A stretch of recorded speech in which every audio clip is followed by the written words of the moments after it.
Hello guys, कसे आहात? Good morning. हे बघा आमचं सकाळी सकाळी उठल्यावर काय चालतं. टी व्ही एकीकडे चालतं आणि टी व्हीमध्ये चूचू टी व्ही वगैरे कोकोमेलन, आणि इथे बघा काय चालतं. आमचं भलतंच चालू राहतं सकाळी सकाळी. सकाळी सकाळी उठल्यावर थोडंसं बाहेर येऊन फ्रेश एकदम वातावरण घ्या असं बरं वाटतं. कारण गरमीच्या दिवसात ॲक्च्युली पत्र्याच्या घरात खूप गरम होतं आणि उन्हाळा म्हटलं की नको नकोसंच वाटतं भरपूर. कारण पत्र्याच्या घरात एवढं गरम होतं विचार नको. थँक्यू गाईज, तुम्ही मला एवढा सपोर्ट करताय त्याबद्दल धन्यवाद. हे बघा आमचं टी व्हीवरून लक्षच हलत नाही. एवढी घाणडी सवय की डोळ्यासमोर टी व्ही घेऊन बसायचं, उभं राहायचं. इथं स्वयंपाकाची तयारी माझी आणि हिचं एक वेगळं असतं. रोजचं सवय तागीचा. काय करणार, काय समजणार. चला आता आम्ही निघालो स्कूलमध्ये जायला आम्ही एवढे एक्सायटेड असतो की विचारायला नको. कधी जाऊ, कधी नाही, कधी मज्जा करू, कधी मस्ती करू, असंच आम्हाला वाटत असतं. रोडाच्या काठेकाठेने सांभाळून न्यावं लागतं तिला.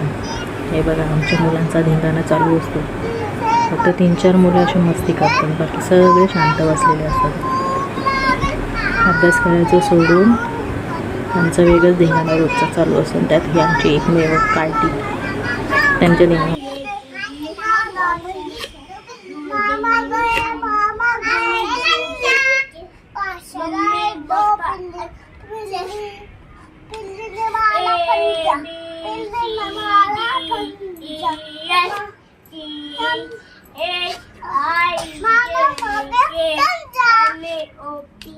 पहिलं काहीच आमचं किती छान गाणं होतं. एकच गाणं आम्ही 2-3 वेळा बोलतो. पण मुलांचं काहीही बोला, मुलांचे रमते गमते दिवस कसा जातो कळत नाही. आणि जे काय डोक्याचं टेन्शन असायचं, जे काय व्याप असतो सगळा दूर होऊन जातो. खरंच लहान मुलं म्हणतात ना, देवाची साक्षात रूप आहे, ते आहेच म्हणतात. खरंच येऊन अशा शाळेत त्यांना सगळं मन मोकळं असतं. Dog, E for elephant, F for fish, G for goat, H for hat, I for ice cream, J for juice,